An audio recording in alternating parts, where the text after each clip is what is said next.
Cultivating brotherly love now will help us face difficulties during the Great Tribulation. Welcome to Treasures from God's Word. Join us as we explore the riches of the Please, Bible. before we begin, don't forget to subscribe. How to run a race against horses. Imagine a man running on a dusty road. At first, he is running beside ordinary men. He is tired, breathing hard, sweating under the scorching heat. But suddenly, he hears thunder behind him. Horses. Fast, powerful horses charging ahead. Could an ordinary man keep up with them? That is the picture Jehovah used through the prophet Jeremiah. Those words were not meant to discourage Jeremiah. They were meant to strengthen him. Jehovah was teaching him that the difficulties he was facing then were only preparing him for greater tests ahead. Today, we as Jehovah's people are living in a world that is becoming increasingly hostile to true worship. Opposition is intensifying, morality is collapsing. Governments, media, and even ordinary people often misunderstand Jehovah's Witnesses. Some mock us, some accuse us, some hate us simply because we preach the good news of God's kingdom. Yet, rather than being shocked by opposition, we expect it. Jesus himself said that his followers would be hated. The faithful prophets before us experienced the same thing. And today, faithful Jehovah's Witnesses around the earth continue to endure similar challenges with endurance and joy. In this discussion, we will consider three important lessons. Why faithful servants of Jehovah should expect opposition. How present trials prepare us for greater tests ahead. Why cultivating brotherly love now may help save our lives in the future. Faithful servants of Jehovah should expect opposition. Jeremiah was not weak, he was courageous. He faithfully declared Jehovah's judgments despite fear, loneliness, and hostility. Yet, even he experienced moments of discouragement. At Jeremiah 11:21, wicked men said regarding him, "Do not prophesy in the name of Jehovah, or you will die by our hand." Imagine hearing those words. Jeremiah was not merely being criticized online. Men literally wanted him dead. Why? Because he spoke the truth. Today, Jehovah's Witnesses are not threatened with death in every country, but we often face opposition because we zealously preach the kingdom message. Some accuse us of aggressive proselytizing. Others claim we are too persistent. Some say we are fanatics because we refuse to compromise Bible standards. But should this surprise us? No. The prophets faced the same accusations. Jesus faced them. The apostles faced them. Even Jesus was falsely accused of disturbing society. The Apostle Paul was described by opposers as a pest. Faithful worshipers have always been viewed negatively by those who reject Jehovah's standards. What matters is not what opposers think. What matters is how Jehovah views us. The disciple James the Just wrote, "Take as a pattern of the suffering of evil and the exercising of patience the prophets."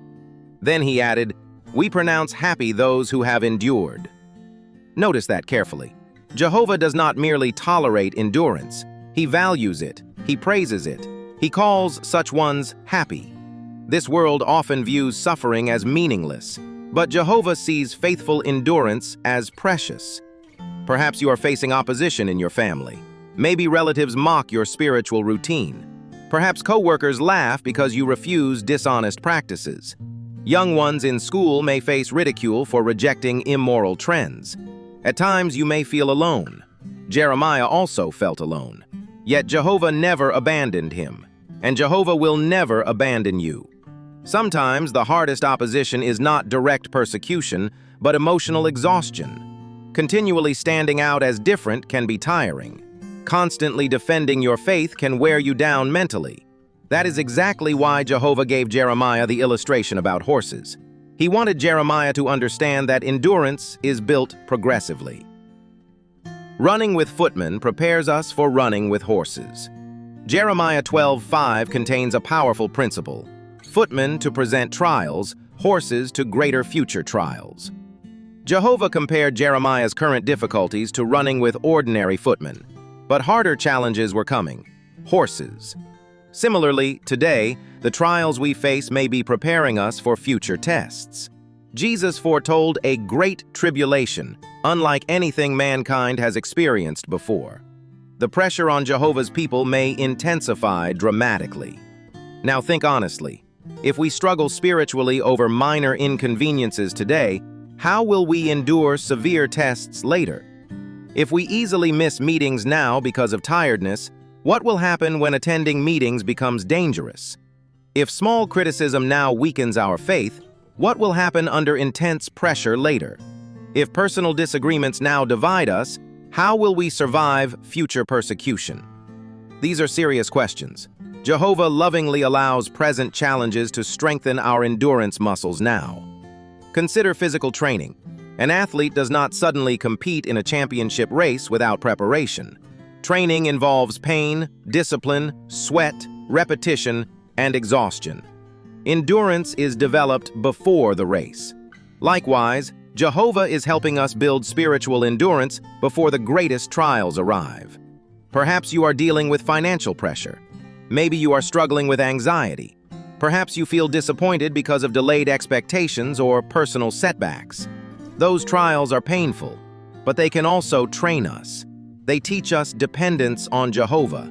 They expose weaknesses we need to correct. They refine our faith. A Christian who learns to trust Jehovah during smaller tests is developing the spiritual stamina needed for larger ones later. Notice something important. Jehovah did not tell Jeremiah to quit. He did not lower the standard. Instead, Jehovah helped Jeremiah become stronger. That teaches us an important truth. Jehovah believes we can endure. Sometimes we underestimate ourselves spiritually. We think, I could never survive severe persecution. But faithful endurance does not come from human strength alone. Jehovah supplies power beyond what is normal. The issue is whether we are allowing Jehovah to train us now. Now is not the time to slow down. One dangerous trap is spiritual complacency. As conditions worsen in the world, some people slow down spiritually instead of speeding up.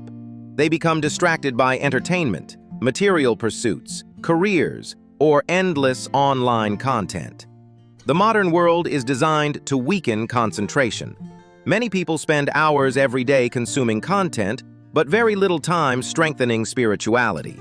The danger is subtle. A person may still attend meetings and field service, yet gradually lose spiritual sharpness. Personal study becomes shallow. Prayer becomes repetitive. Zeal cools. Imagine a runner preparing for a marathon. Instead of training seriously, he spends most of his time resting, eating poorly, and avoiding exercise. On race day, he will collapse quickly. Similarly, now is not the time to become spiritually passive. This is the time to deepen our spirituality. This is the time to strengthen prayer habits. This is the time to improve meeting participation. This is the time to become more courageous in the ministry. This is the time to simplify life where possible. This is the time to strengthen family worship. This is the time to build endurance. Many brothers and sisters today are already facing severe opposition. Some are imprisoned. Some are banned from preaching. Some lose employment because of neutrality. Some endure violent persecution. Yet many of them remain joyful. Why? Because endurance had already been cultivated before the severe tests came. Spiritual strength is not built during the storm alone. It is built before the storm arrives. Brotherly love will be essential for survival. Another critical lesson involves brotherly love. Today, Jehovah's organization is made up of people from vastly different backgrounds, cultures, personalities, races, ages, and experiences. That diversity is beautiful, but it can also test us. Some personalities naturally irritate us. Some people communicate differently. Some are overly talkative. Others seem distant. Some are sensitive. Others are blunt.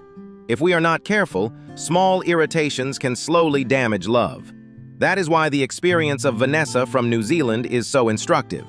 She admitted that she once struggled to get along with certain personalities in her congregation, but instead of distancing herself, she intentionally spent more time with them. What happened? She began seeing what Jehovah saw. That changed everything.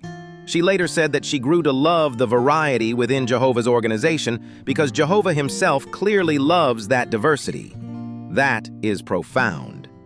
Sometimes we ask, why is this brother or sister like this? But perhaps the better question is, what does Jehovah love about this person? That changes our perspective. Love is not merely tolerating people. Love means learning to see them through Jehovah's eyes. And that will become increasingly important. At Isaiah 26:20, Jehovah says, "Go, my people, enter your inner rooms, and shut your doors behind you." Many understand those inner rooms to represent Jehovah's provision of protection among his people. Notice something vital. Protection is connected to remaining united. During the Great Tribulation, isolation could become spiritually dangerous. Independent thinking could become spiritually deadly. We will need each other more than ever before. That means now is the time to strengthen bonds with fellow believers. Not later, now.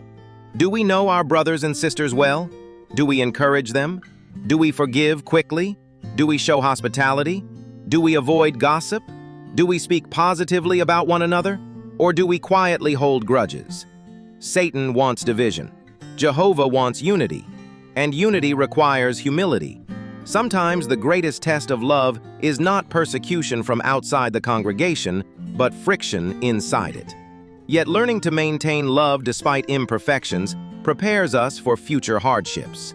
Remember, Noah's family survived together inside the ark.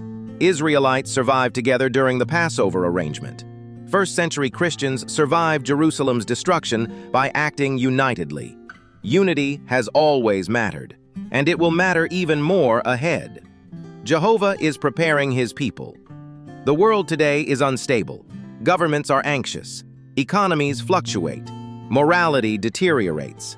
Violence increases.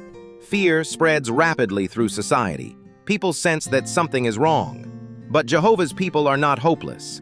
Why? Because Jehovah has already told us what lies ahead. More importantly, he is already preparing us.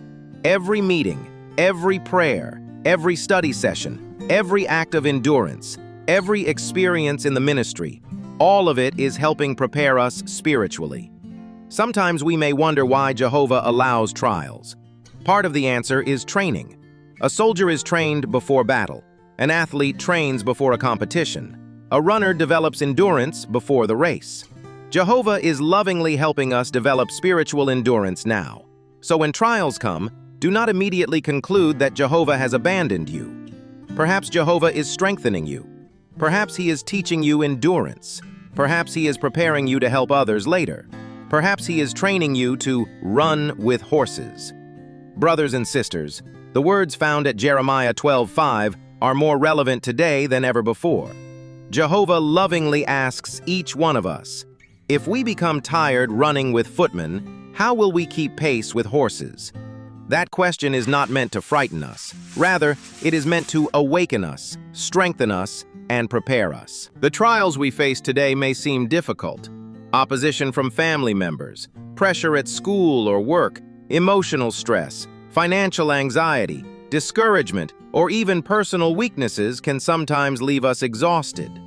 But Jehovah sees every struggle we endure. He knows the effort it takes simply to remain faithful in this wicked system. And through these present challenges, Jehovah is training us to become spiritually stronger, more resilient, and more dependent on him. Soon, this world will face events unlike anything mankind has ever experienced. The Great Tribulation is no longer just a Bible prophecy we read about. It is drawing closer with every passing day. More than ever, we need endurance. More than ever, we need courage. More than ever, we need brotherly love. So now is not the time to slow down spiritually. Now is not the time to become distracted by the temporary pleasures and anxieties of this world. Instead, now is the time to strengthen our relationship with Jehovah through heartfelt prayer, meaningful study, regular meeting attendance, and zealous participation in the ministry. Every act of faithfulness today is preparing us for tomorrow. At the same time, let us continue cultivating deep love for our brothers and sisters. Jehovah has drawn together people from different cultures, personalities, backgrounds, and experiences into one united family. During the difficult times ahead, that love and unity may very well become a lifeline for us. We must therefore learn now not merely to tolerate one another, but to genuinely love one another as Jehovah does. And never forget this comforting truth. Jehovah will never ask us to run this race alone. Just as he strengthened Jeremiah, just as he sustained the faithful prophets, apostles, and early Christians, Jehovah will strengthen us too. He can give ordinary humans the power to endure extraordinary trials. So let us keep running faithfully. Let us endure with courage. Let us trust Jehovah completely. If we do, then no matter how fast the symbolic horses may run, Jehovah will help us keep pace. And at the end of the race, he promises something far greater than relief from suffering. He promises everlasting life in his righteous new world. What a privilege it is to keep running this race together as Jehovah's united people.